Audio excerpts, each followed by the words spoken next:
Hello everybody, welcome back to HardReset.Info channel. Today I'll show you how to easily fix touchscreen not responding on your iPhone XR.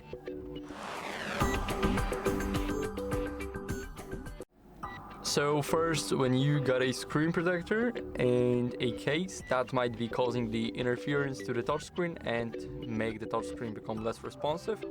So first, take the case off and now just leave it there. And as you guys can see, you need to have a screen protector that's perfectly aligned, because as you guys can see, mine isn't. You guys can see it right here and right here. So make sure that your screen protector is aligned perfectly. So basically, when the screen protector is not aligned perfectly, then it can cause also the issues to the touchscreen. It can make it become less responsive than normal. So make sure to remove it and get it redone.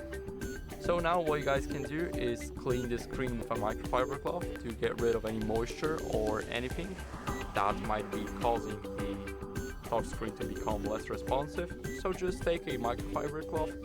Now let's give it a few little swipes. Don't go too hard on the device. And now it should be all clean.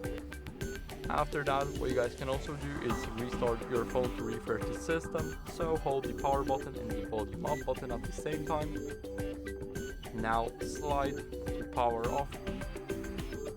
And now wait a couple of seconds.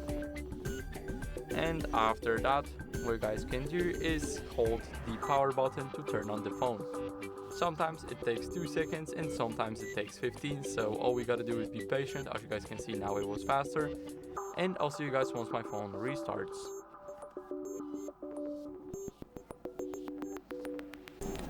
After restarting your iPhone, then go over to the settings and make sure that you run the latest version of your software. So in this case, iOS. So go to settings.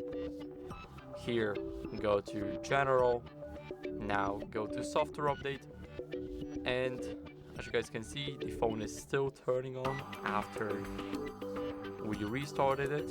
So all we gotta do is just wait for it to catch the network just now. So now, as you guys can see, I have the 18.5 is the latest version for now. And I recommend you guys to update to this version to get rid of any glitches. It can also be the issue of the touchscreen. So if you're running the older version of the iOS, then it can also cause some issues.